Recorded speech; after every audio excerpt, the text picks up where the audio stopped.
the title of my message this morning, Do Not Hurt the Body of Christ. Ang ating magiging key verse ay ang verse number 12. Ito po ang pinaka-key text natin. Verse number 25, Verse number 25, that there should be no schism in the body, but the members should have the same care one for another. Let us pray. Aming dakilang Diyos, thank you so much sa napakagandang umaga na pinagkaloob mo sa amin. And this morning, Lord, we would like to again humble ourselves before you and acknowledge that you indeed is worthy to be praised. Thank you so much for this privilege, Heavenly Father, to have this ministry. I pray that you will continue to use this ministry. Maging ako po na iyong lingkod, may you continue to use me to bless your people, especially all the viewers of this ministry. Thank you so much. And if we are member ng amin pong local church, may we realize the importance of this message, Heavenly Father. Please guide me. Please fill me with your Holy Spirit. Please give me wisdom. Lord, empower me. Thank you so much. Bless your people once again. For all of these things I pray. In Christ's most precious name. Amen. Amen. Okay, so this morning, ang ating pong talakayin ay napakahalagang mensahe for all the members of the local church to realize na mahalin po natin ang ating pong church. Ang body of Christ, ayon po sa presentation po ng Biblia, maging sa pagtuturo po ni Apostol Pablo, ang church ang siyang body of Christ. The church is the body of Christ. And Christ is the head of the body. So church is the body of Christ. Christ is the head of the body.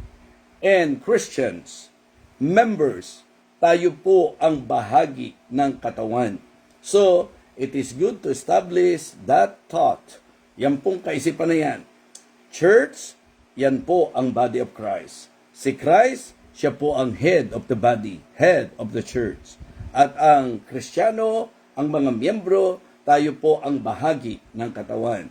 So dito po sa ating tatalakayin, ang ating pong objective is for all the members to realize that we need to be cautious, we need to be careful. Again, dito po sa pinaka-key text natin na sinabi ni Apostol Pablo, naging concern ni Apostol Pablo, knowing the background of the Church of Corinth, na sila po ay nagtatalo-talo, sila po ay nagpapaligsahan.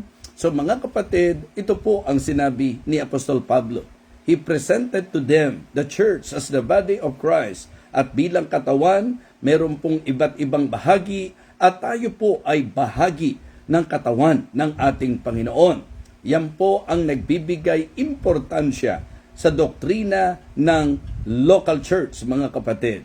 It is good that if you are a genuine believer, ikaw ay maikapit sa katawan ng Panginoon, ikaw ay member, maging member ng isang local church, at kung ikaw ay member ng local church, you must realize that the church is the body of Christ, and it is not right, it is not good, it is not spiritual, it is not godly to hurt the body of Christ. Hindi po makadiyos na ating pong saktan ang katawan ng ating Panginoon. Mga kapatid, ang ibig sabihin po ng word na schism is division. Okay? Kumbaga, disunity, disharmony, yan po ang ibig sabihin ng schism. And it is not healthy for the church na magkaroon po ng division nang hindi po tayo maging harmonious, because ayon sa sinasabi po ng ating teksto, hindi po pwedeng sabihin ng isang bahagi ng katawan na hindi niya kailangan ang isa pang bahagi ng katawan. Okay? Tayo po ay nasa iisang katawan, pero iba't ibang bahagi ng katawan at bawat bahagi po ay mahalaga. Every part of the body is important. So, let us listen to this message and please consider na ang church na pinag-uusapan natin, Jesus Christ gave Himself for the church. Ibinigay po niya ang kanyang sarili para po sa church. So, we need to love the church too. Dapat mahalin po natin at kung mahal natin, wag po nating saktan. So, ito po ang aking nais ipagministeryo po sa inyo. Ang sabi nga po ng verse number 27 na hindi po natin in-include sa ating pagbasa kanina, 1 Corinthians chapter 12 and verse number 27, now ye are the body of Christ and members in particular. So matapos pong sabihin ni Apostol Pablo ang kanyang nais sabihin upang i-rebuke ang church sa kanilang pagkakanya-kanya, sa kanilang pagtatalo-talo, sa mga pagkakampi-kampihan. Mga kapatid, ngayon po'y ipinunto ni Apostol Pablo sa kanila, now ye are the body of Christ and members in particular. Mga kapatid, mga minamahal, please don't hurt the body of Christ. Huwag po nating saktan ang katawan ng ating Panginoon. Ang ating pong magandang maintindihan ngayon pong umagang ito ay ang katotohanan na bilang church ng Panginoon, konektado po tayo sa isa't isa. Spiritually, we are connected to one another. Kapag ka po ang isang miyembro'y nasaktan, so lahat po ay apektado. Lahat ay makakadama ng sakit. Yun nga po ang isang magandang naaalala ko pong ilustrasyon. Yung pong kasabihan na ang sakit ng kalingkingan. So kalingkingan, isa sa maliit na parte ng katawan. But in that saying, sinasabi po na ang sakit ng kalingkingan, damdam ng buong katawan o ramdam ng buong katawan o dama ng buong katawan. Kaya mga kapatid, mga minamahal, ang ibig kong ipunto, kapag ka po ang isang bahagi ay nasaktan, ang kabuuan ay makakadama ng pain. Yan po ang akin pong pinaka naging rason kung bakit sinasabi ko po na dapat maging careful po tayo na atin pong mapahina, maapektuhan ang katawan ng ating Panginoon. So, do not hurt the body of Christ. So, number 1, atin pong magandang makita yung mga nakakasakit at po pwedeng makasugat sa church. Okay, una po mga kapatid, yung tinatawag po nating proud spirit. Proud spirit. Don't harm the body through pride. Huwag nating saktan ang katawan ng ating Panginoon sa pamamagitan po ng pagiging palalo, ng pagkakaroon po ng proud spirit, mga kapatid. Kasi alam naman natin yan, na kapag ka po nandiyan ng pride, yan po ang nagiging dahilan kung bakit nagkakaroon ng contention, kung bakit nagkakaroon ng competition, hindi po ba? Kung bakit nagkakaroon ng comparison. The reason for contention, comparison, and competition is pride. Siyempre po, sa competition gusto mong ipakita na ikaw ang magaling. Sa comparison, gusto mo rin pong ipakita na ikaw ay nakahihigit sa iba. Mga kapatid, yan po ang isang laging pinapaalala ni Apostol Pablo, na wag natin pong isipin na tayo po'y better than others. Mga kapatid, even contention, if not of pride, I believe, wala pong contention. Kasi kapag ka po nagkaroon ng problema, ang takbo ng isip ng mga humble, paano iaayos ang problema? Kaya tayo po, mga kapatid, mag-isip-isip sapagkat sa katotohanan, kapag ka tayo po ay mapagturo ng iba, sa maling desisyon po natin, mapagturo ng iba sa ating pong mataas at matayog na pagtingin sa sarili, yan po ay hindi inaayunan ng ating Panginoon. Ang sabi po ng Proverbs chapter 13 and verse number 10, only by pride cometh contention. Only by pride cometh contention. Yan po ang nasabi ni King Solomon sa Proverbs 13 and verse number 10. Kaya po, yung pong pagpapaligsahan, pagtatalo-talo, mga kapatid, yan po ay manifestation ng pride. So, kaya nga sinasabi ko po, do not hurt the body of Christ. Yung proud spirit, nakakasakit yan. Hindi po natutuwa ang Panginoon kapag meron pong contention.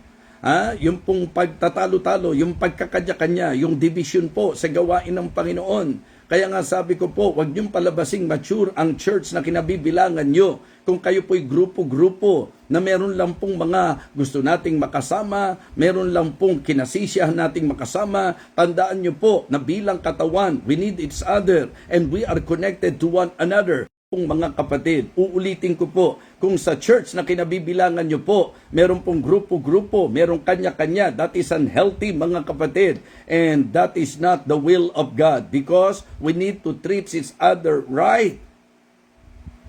Walang kampihan. Kaya nga lagi ko pong binibigyang pansin, ano po ang isang malaking problema ng church? Oh, di ba? Yung pagkakanya-kanya. Yung pong, kasi minsan ang ating basihan, personalities. Kapag magkaiba ng personalidad, mahirap. Diba? Kaya nga sabi ko, if ang magiging basis po natin for fellowship is our personality, preferences, mga pangsarili po, mga kapatid, tatandaan nyo po, mahihirapan. Tayo po na magkakaiba ay po pwedeng magkaisa, tayo pong magkakaiba ay po pwedeng maging masayang magkakasama if we will just consider the Spirit of God. Yung Espiritu po ng ating Panginoon. Mga kapatid, yung pong pride, yan po ang pinanggagalingan ng kontensyon, yan po ang pinanggagalingan ng division, yan din po ang dahilan kung bakit minamaliit natin, tinatanggihan natin ang iba. Kaya nga ang sabi po mga kapatid, hindi po pwedeng sabihin ng mata na dahil hindi siya kamay, di ba? So, and the eye cannot say unto the hand, I have no need of thee. Hindi pwedeng sabihin ni mata na hindi niya kailangan si kamay. Kung tayo po ay mga miyembro ng local church na kinabibilangan natin, huwag po nating palabasing hindi natin kailangan ang kapatid natin. Kailangan po natin ang isa't isa. Hindi nagkamali ang Diyos na pinagsama-sama po tayo dyan. Mga kapatid, mga minamahal, pati po yung glory na para sa Diyos naaagaw because of contention, comparison, and competition, pati po yung glory na para sa Panginoon. Kasi kapag tayo po ay nagtalo-talo at kapag tayo po ay nagkumparahan sa isa't isa, pag tayo po ay nagpaligsahan, sa kalunduan ng lahat, lalabas ikaw ang magaling o sasabihin natin ako ang magaling, ako ang nakahigit sa lahat, without us knowing na nakaw na natin yung glory na dapat sa Diyos natin ibinibigay. Sa church, walang ibang dapat mabibigyan ng kalwalatian kundi ang ating Panginoon. So there is no need na magkumparahan tayo sa isa't isa. Mga kapatid, di ba? The danger of comparison. Remember, pagka ikaw ay kumpara ng kumpara, pag nakita mo that others are better than you, then you will start having inferior feelings. Kapag nakita mong mas magaling ang iba sa iyo, magkakaroon ka ng damdaming inferior ka sa kanila. Inferiority, mga kapatid. Ang problema naman, pagka nagkumpara ka at nakita mong magaling ka sa iba, superiority naman.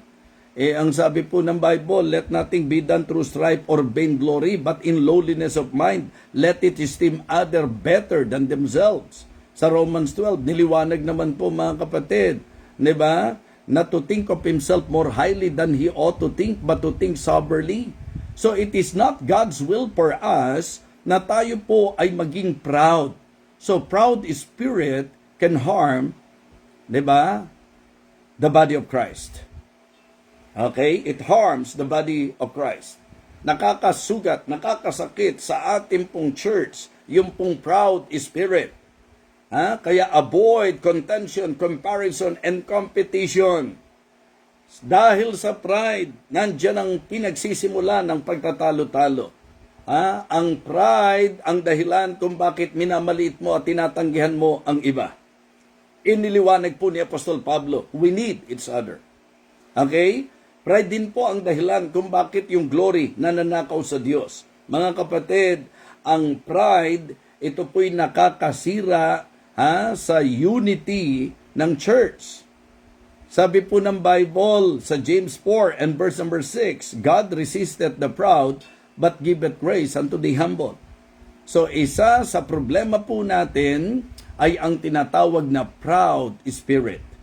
Do not hurt the body of Christ. Don't be proud. Huwag tayong maging palalo. Huwag mong maliitin ang mga kapatid mo sa Panginoon. Huwag nating maliitin ang simple at maliit na nagagawa ng iba. Paalala po, kailangan natin ang isa't isa. Remember, members of Living Water Baptist Church, even in the pulpit, sinasabi ko po sa inyo, because no one can deny that there are members who are very supportive. They will support you really in your life, in the ministry that you're doing for God. So ngayon po, siyempre ang naturalesa natin, ma-appreciate natin yung mga supportive sa iyo, yung mga palaabot ng love gift sa iyo. Natural lang po yun. Pero ano po ang lagi naririnig niyo po sa akin, even in the pulpit, na kung may mga members po na palabigay sa akin, very supportive sa akin, please, huwag niyo pong gawin yan para ang atensyon ko sa inyo lang po umikot. Because I do not want the other members of the church to feel that they are disregarded. And I do not want them to feel na dahil may nagbibigay sa akin, yun lang ang aking binibigyan ng atensyon. Tatalakayin din po natin yan sapagkat isa po yan sa nakasusugat sa church. Pero ang punto ko po, iwasan nyo po yung pakikipagmagalingan.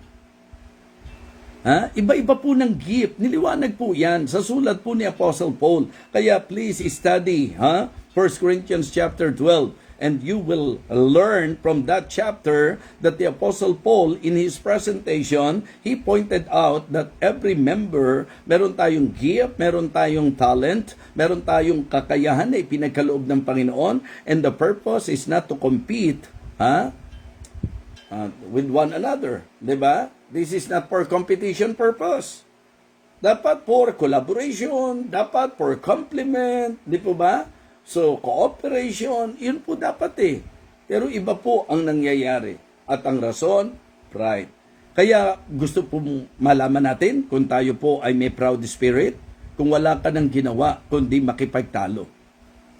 Yung wala ka ng ginawa kundi mang-away ng kapwa mong miyembro. Yung lagi na lang, meron ka pong pakikipagtalo. At yan po ang isa sa dahilan kung bakit sa kabila ng kung tutuusin, the Church of Corinth, they are very potential, but because of so many contention. And the reason for that contention is pride, mga kapatid. So, nakakasira kapag ka po nandoon ang kapalaluan. Huwag magkukumparahan. Iwasan po yan. Huwag magpapaligsan. Yan naman, matandang turo na po yan. Alam na po natin, ganun po pala, evangelist, matagal na palang turo yan, pero bakit itinuturo mo pa rin, ba't inuulit mo pa rin? Aralin nyo po ang mga ikinasisira ng mga churches. Yun pa rin po, mga kapatid. Kaya nga sabi ko po, sa pag-aaralan natin, po pwedeng ito po ay pagtuturo, pero pwedeng ito po ay paalala rin, mga kapatid. Minsan sabi ko, may mga member po kasi, halimbawa lang po, may mga topic na hindi sila gusto. At particular naman dyan, yung giving. Tapos madalas tinuturo ang giving. So, mangyayari po, magiging critical ang spirit. And then because of that, di ba, magkakaroon po ng masasabi nating pakikipag-usap sa iba. Paulit-ulit naman ang message. Sabi ko nga, kung paulit-ulit ang pastor nyo sa mensaheng ibinibigay sa inyo, pag-isipan nyo po mabuti. Baka ang kulit-kulit din po natin kasi na hindi natin ini-apply kung ano yung tinuturo. Diba, ganun din naman ang magulang Kahit na magpaulit-ulit yan, basta't hindi mo ginagawa, talagang hindi magsasawa yan na paalalahanan ka. So, mga kapatid, ang sinasabi ko po, ang usapin ng contention, comparison, and competition, matagal na po nating napapakinggang topic yan, but still, if we will evaluate, mga kapatid, to the many churches, ang problem ay iyon at iyon pa rin. So, proud spirit. Ikalawa po, na po pwedeng makasugat, makasira sa body of Christ, kasi ang ating pong message, do not hurt the body of Christ. So, proud spirit, nakakasugat yan, nasasaktan ng church kapag ka po tayo ay merong proud spirit. Meron po kasing mga miyembro na masyadong magagaling ang tingin sa sarili.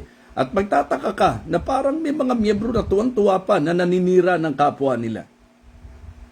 Kung di ka ba naman mayabang, di ba? Gagawin mo ba yun sa kapwa mo? Hindi ba sa kapatiran, kung meron tayong nakikita na nagkakaproblema, ang espiritong mababa umaabot, hindi po umaatake. Hindi po, mga kapatid, nakikipagsiraan.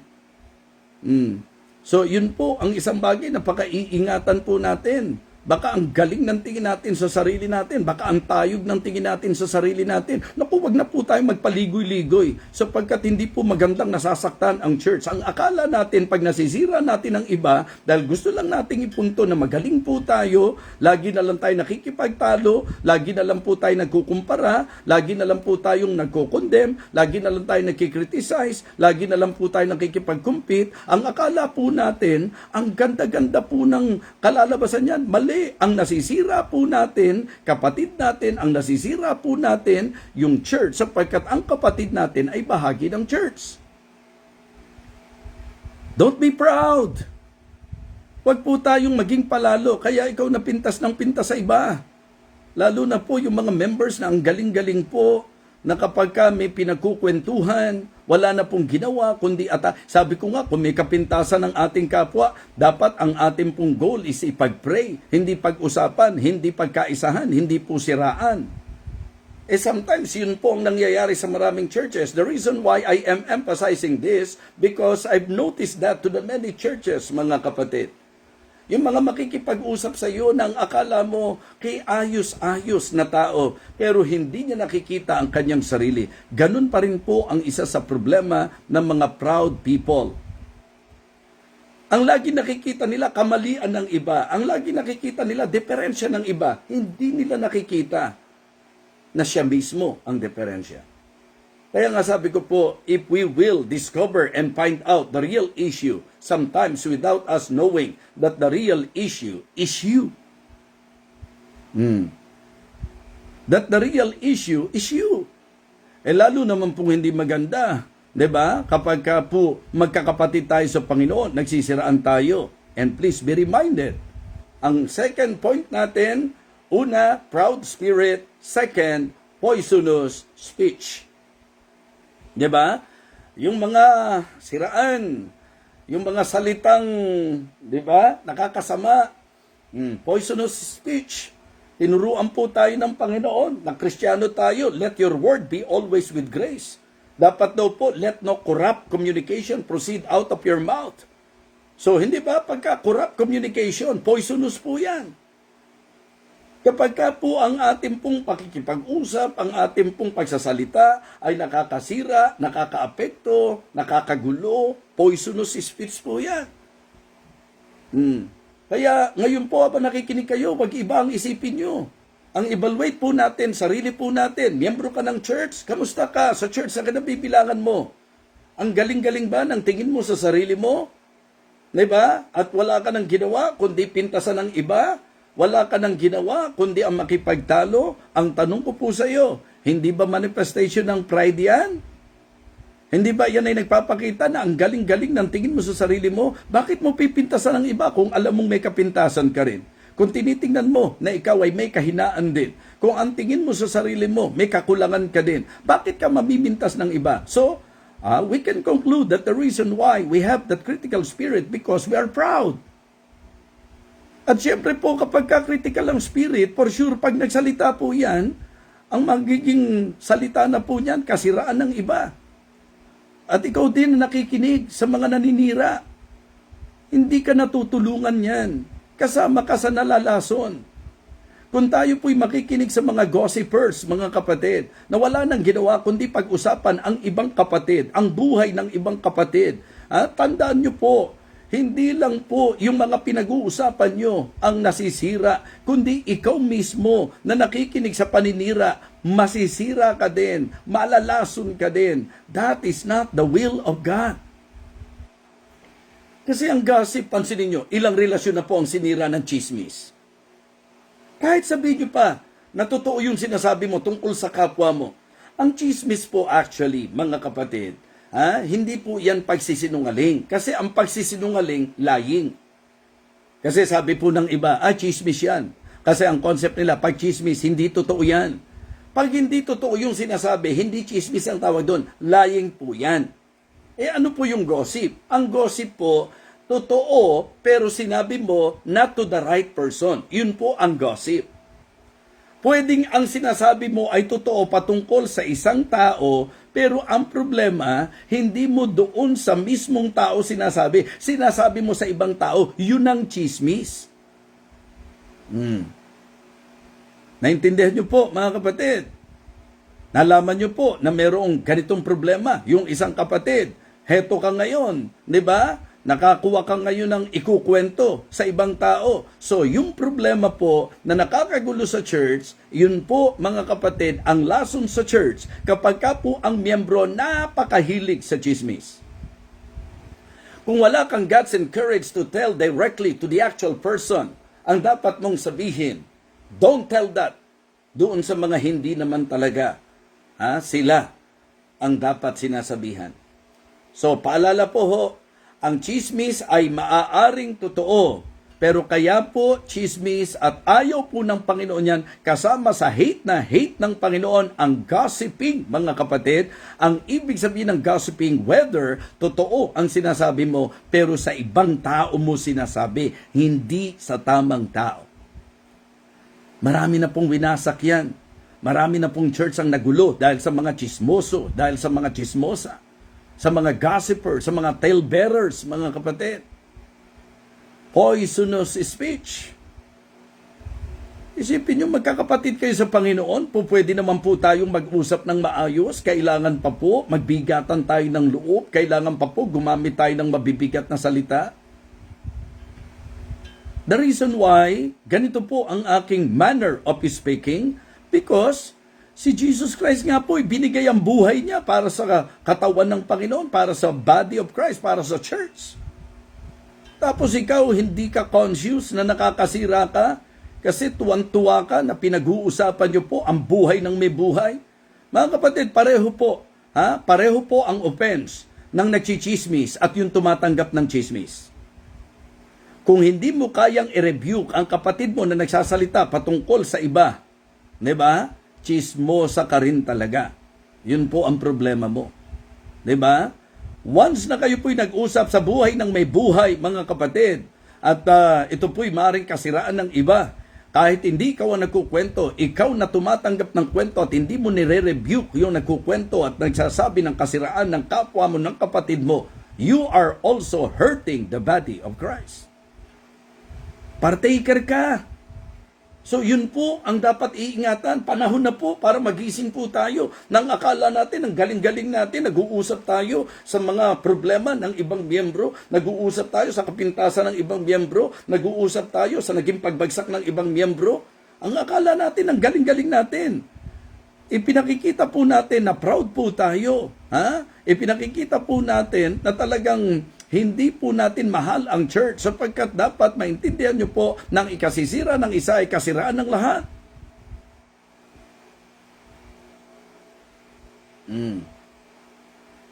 Hindi, pagka nakarinig ka, sasabihin mo, totoo ba ang chismis? Minsan nakaka-enjoy dahil ang chismis, lasang chiswis, mga kapatid. Di ba? Minsan napaka-enjoyable na nakikinig tayo sa istorya ng buhay ng may buhay. Panahon na, Kristiyano po tayo, hindi po tayo dapat ganon. Ang sabi nga po ng Bible, ang ginamit na salita po ni Solomon, whisperer. A whisperer separated chief friends. Kahit po matatalik na magkakaibigan, maniwala kayo, nagagawang sirain po, mga kapatid, ng mga whisperer. Huwag na tayo magmalinis ho. Kung nagiging kaso natin ito, mga kapatid, bago pa ang sentensya, magsisi na po tayo. Bago pa po tayo makasira sa church, baguhin na po natin.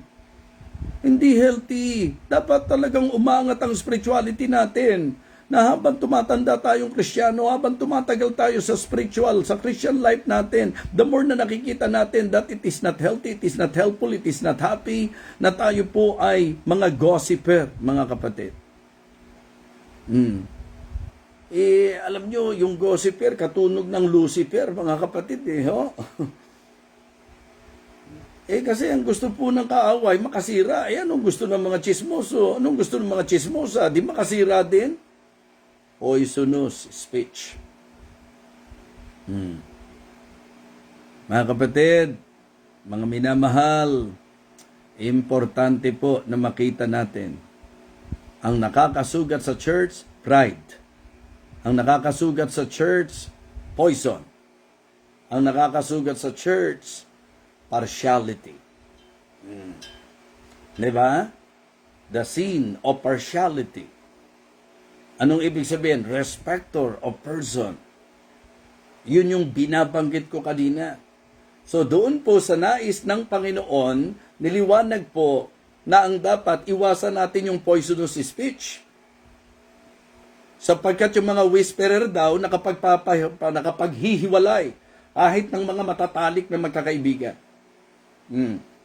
Diba? Corrupt speech. Yan po ay nakakasakit sa iba, nakakasugat sa iba. Kaya ang sabi, let no corrupt communication proceed out of your mouth. Kundi yun dapat nagagamit sa edifying. Kaya dapat with grace. Kaya nga pinaaalis po yung kapaitan, let all bitterness and wrath and anger and clamor and evil speaking be put away from you with all malice.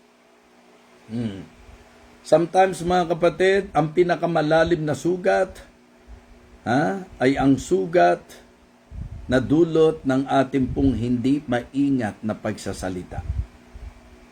Opo. So ngayon naman po, yung partiality naman. Kanina, di ba, binabanggit ko sa inyo na ngayon, ididiin ko po yan. Sa church natin, bakit nga po ba may kanya-kanya? Kasi may sinisino ka lang. May pinipili ka lang.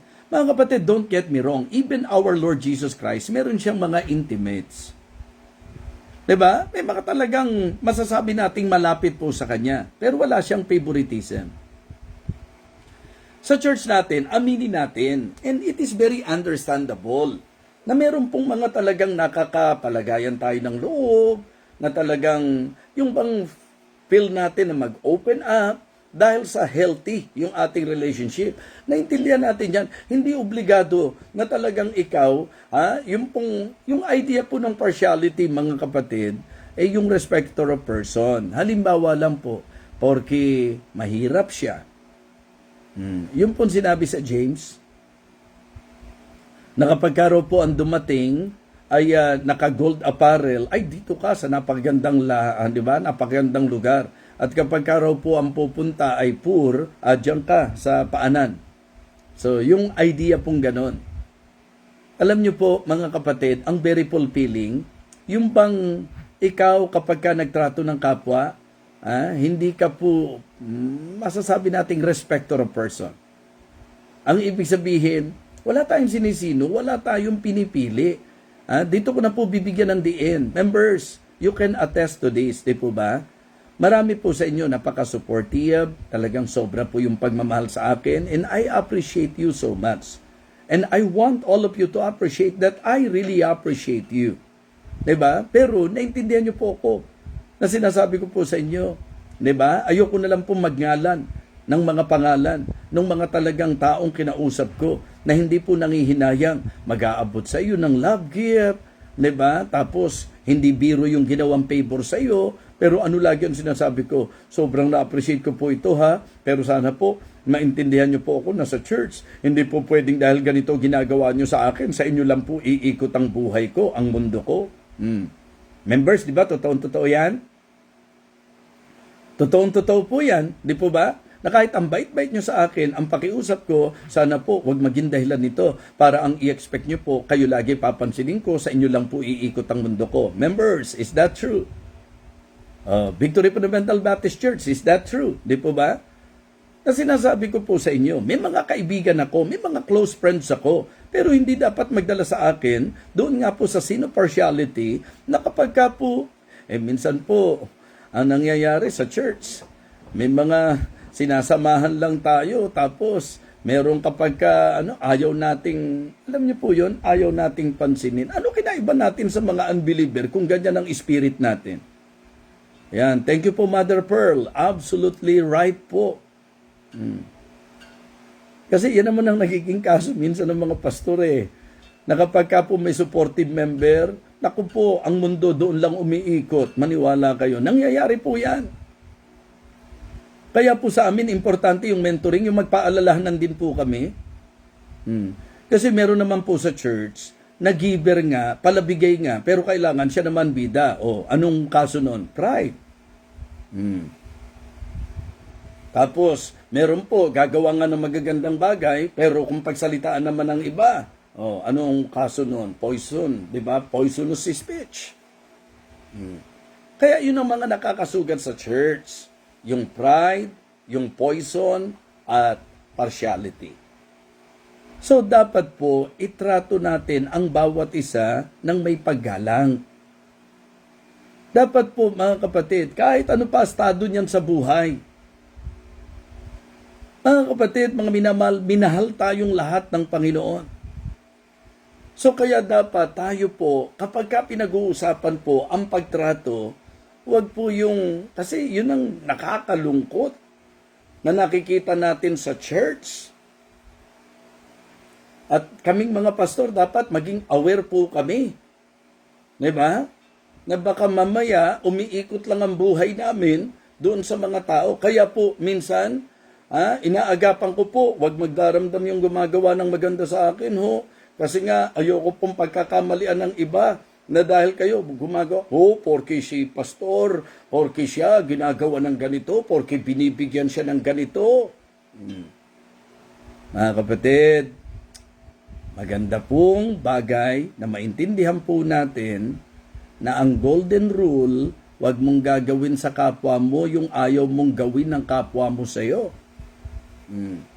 At gawin mo sa kapwa mo yung dapat gawin, yung gusto mong gawin ng kapwa mo sa iyo.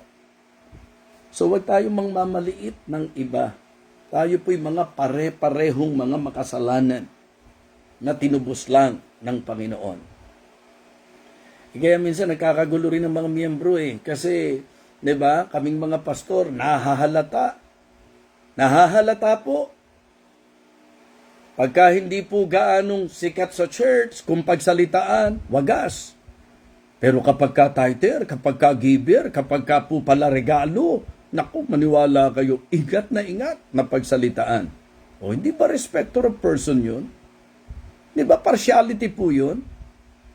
Dapat kung kaya mong pagsabihan ang mahirap na miyembro, kaya mo rin pagsabihan yung mayamang miyembro. Di ba? So sana po mga kapatid, yun po yung bagay na maintindihan po natin. Na kaya nagkakagulo, kaya nasusugatan ng church. Hindi lang naman sa pastor, miyembro, ganun din po tayo. Minsan kapag alam nating sikat na miyembro, doon tayo didikit. At kapag yung tingin natin, yung mga miyembro natin, partiality. Kapag raw po ang ginawa natin, are ye not then partial in yourself and become judges of evil thoughts? Hath not God chosen the poor of this world? Di ba? Di ba? Pinili ng Panginoon ang mga hamak ng sanglibutan ito. Kaya lang, ang balanse ko naman po, sinasabi ko po doon sa mga supportive sa akin na sana maintindihan niyo ko na ayoko pong pag-isipan ng iba na dahil supportive kayo, kayo lang po pinapansin ko. Pero sinasabi ko rin naman doon sa iba na wag din namang supportive na nga, hindi ko papapansinin. Siyempre, natural din. Pangit namang naging supportive na sila at sa pagiging supportive nila, yung pang naging dahilan para hindi mo sila bigyan ng atensyon. So, ang punto ko lang po mga kapatid, walang pinipili. Dapat po, kung ikaw ay magmamahal, mahalin mo ang lahat. Diba? Wag po pagkasikat, espesyal. Kapag ka po, parang nobody, nobody talaga. Mga kapatid, kahit yung mga iniisip ninyo na may hinang klase, kahit yung mga iniisip yung nobody sa church, part pa rin ng body of Christ.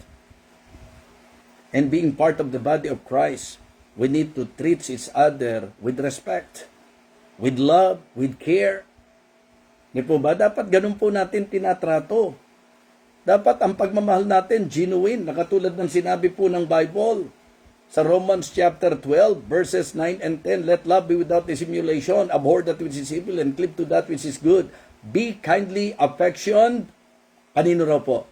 One to another. Hindi yung may pinipili lang ang pagiging kind mo. Okay? Tingnan nyo po, aralin nyo mabuti itong ating tinatalakay ngayon. Ang laki ng nagiging problema. Don't hurt the body of Christ. Na-hurt ang body of Christ dahil sa pride.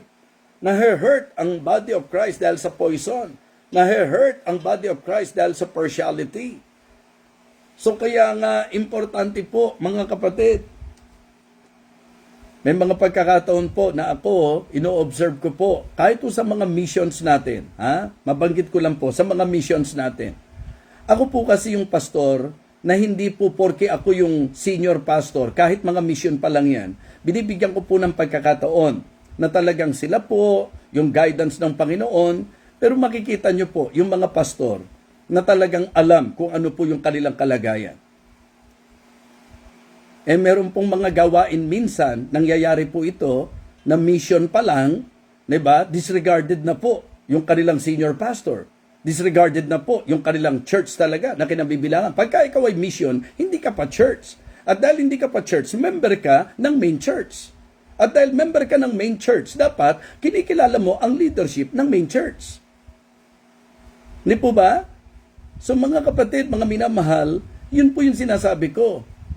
Kasi ang tinatalakay natin, pride, ang tinatalakay natin, poisonous speech, proud spirit, poisonous speech, at yung partiality, selfishness, self-centeredness. So, yun po. Kaya nga, sabi ko, imagine, dito sa talakayng ito, ang laki-laki ng maitutulong po nito kapag ka medyo na-alarma po ang bawat mga mananampalataya. Ang bawat miyembro ng katawan, lilinaw po yan sa verse number 22, those members of the body which seem to be more feeble are necessary. Yung mga maliliit na parte, kailangan po yun. Diba?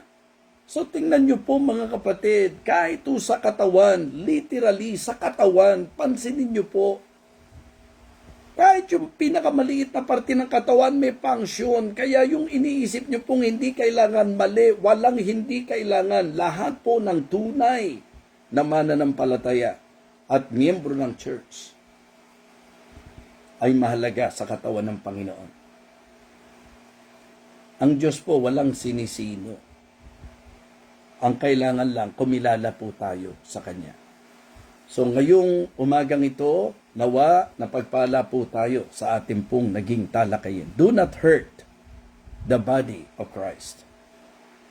Marami na pong church ang nagkagulo dahil po sa pride. Pagtatalo-talo, kumparahan, siraan, mga kapatid, paliksahan. Poisonous speech. Marami na rin pong nagulo at nasira dahil sa mga corrupt communication. Dahil sa mga whisperer. Dahil sa mga tale-bearers. Dahil sa mga gossiper. Nakatunog ni Lucifer. Diba? And then, partiality. Let us love one another. Be kindly affectioned one to another. Consider one another. Hindi sinabi pong consider the rich member. Hindi po sinabing consider the popular member. Ang sabi po, consider, encourage, pray, love one another. Ito po ang mensahe ng Panginoon. At nawa, hindi po kayo nagkaroon ng negatibong isipan sa inyong tagapagsalita. Nawa ito po'y pasalamatan natin sapagkat ito'y pag-alarma sa patuloy na ikinagugulo at kinasisira ng gawain ng Panginoon. Do not hurt the body of Christ. Christ loved the church and gave himself for it. Therefore, we must love the church too. And in loving the church, do not hurt the church. Let us pray. Lord, thank you. Thank you for the message. Thank you for the rebuke. Thank you for this very important reminder, Heavenly Father. I pray that you will continue to bless your people. May you continue to bless our churches, Heavenly Father.